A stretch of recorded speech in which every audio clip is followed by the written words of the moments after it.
ကျွန်တော်လူတွေကကိုအားနေရှုံးနေဆိုပြီးတော့တွေးတတ်ကြတယ်အားလုံးပဲမင်္ဂလာပါကျွန်တော်ကဂျုံပဲဖြစ်ပါတယ်ဒီနေ့မှာတော့ Daddy, Yes. do I have kidneys?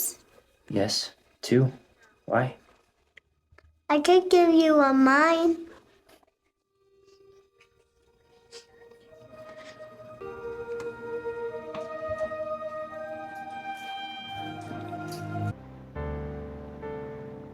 Clear? Again. God.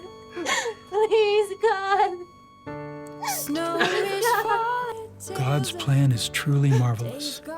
We just have to believe. ဒီစကားလေးနဲ့ပြဆက်ပေးစီ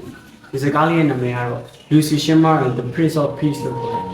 ဒီကားထဲမှာဆိုရင် Lucy ဆိုတဲ့9နှစ်အရွယ်ကလေးမလေးရဲ့စိတ်သက်ကြံ့ခိုင်မှုတွေ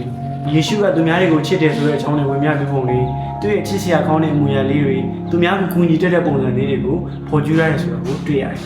ဒီစကားရဲ့အကြောင်းအရာလေးကနှစ်ကောစနစ်ကူးမှာရှင်ဘောလူခံစားရတဲ့အကြောင်းအရာလေးနည်းနည်းလေးစိတ်ကြိုးနေ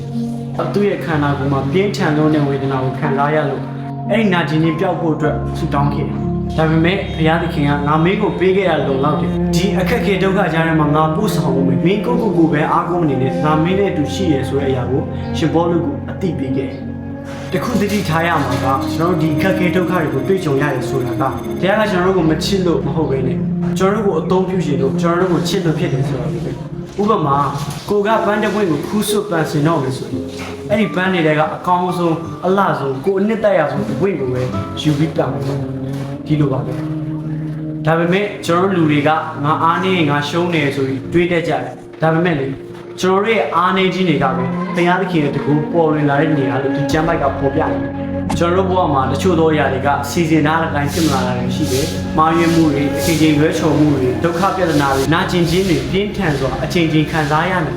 ။ဒါပေမဲ့ဘုရားသခင်ကကျွန်တော်တို့လိုအပ်တာကိုအမြဲတမ်းပြင်ဆင်ပေးနေတယ်။သူ့ရဲ့ခြေဆုကကျွန်တော်တို့အပေါ်မှာလုံလောက်နေတယ်။ဘုရားသခင်ကအံ့ဩဖွယ်ရာနီးလန်းတွေနဲ့အလုံးလုံးနေ။ဒီအရာကိုယုံကြည်မယ်ဆိုရင်ဘုရားသခင်ပြုတဲ့အမှုတွေကိုမြင်တွေ့ခံစားနိုင်မှာဖြစ်ပါတယ်။ဒါကြောင့်ဒီအကြောင်းအရာတွေကိုပုံဖော်ထားတဲ့ဒီဇာတ်ကားလေးကိုမကြည့်ရသေးရင်တော့အခုပဲသွားကြည့်လိုက်ဖို့အချိန်ပေးချင်ပါတယ်